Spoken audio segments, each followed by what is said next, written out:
બોટાદના રાજમાર્ગો પર દબાણ કરનારાઓ સામે તંત્રએ લાલ આંખ કરી છે। શહેરના મુખ્ય માર્ગો પર કેટલાક લોકો દ્વારા સરકારી જગ્યા પર ગેરકાયદેસર રીતે કરવામાં આવેલા કાચા અને પાકા દબાણો કરી દેવામાં આવ્યા હતા। આ બાબતની તંત્રએ ગંભીર નોંધ લીધી હતી અને તંત્ર એક્શનમાં આવ્યું હતું અને ઉચ્ચ અધિકારીઓ તથા પોલીસ કાફલાને સાથે રાખીને સાળંગપુર રોડની બંને બાજુએથી દબાણો હટાવ્યા હતા। ઉલ્લેખનીય છે કે તંત્રએ દબાણકર્તાઓને અગાઉ નોટિસ આપીને દબાણ હટાવવાની સૂચના આપી હતી, જો કે નિયત સમય મુજબ દબાણ નહીં હટાવાતા અંતે તંત્રએ લાલ આંખ કરી હતી અને દબાણ પર બુલડોઝર ફેરવી દીધું હતું।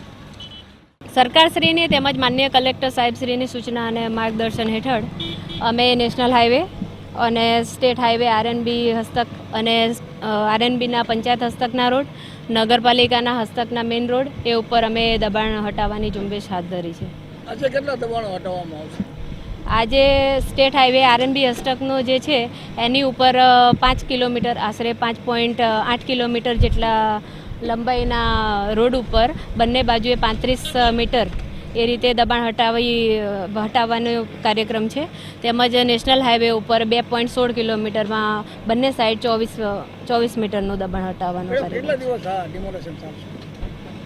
નોટિસ આપી છે અન્વયે તો જ્યાં સુધી આ જેટલા વિભાગોએ જેટલા સંબંધિત છે દબાણદારો એમને નોટિસ આપી છે, જ્યાં સુધી દબાણનો કાર્યક્રમ પૂરો નહીં થાય એટલા દિવસ આ કાર્યક્રમ ચાલશે અને એ સિવાય ભવિષ્યમાં પણ બોટાદના મુખ્ય માર્ગો ઉપર જેટલા ગેરકાયદેસર દબાણો થયેલા છે એમને પણ નોટિસ આપીને આગળની દબાણ ઝુંબેશની કાર્યવાહી કરવામાં આવશે।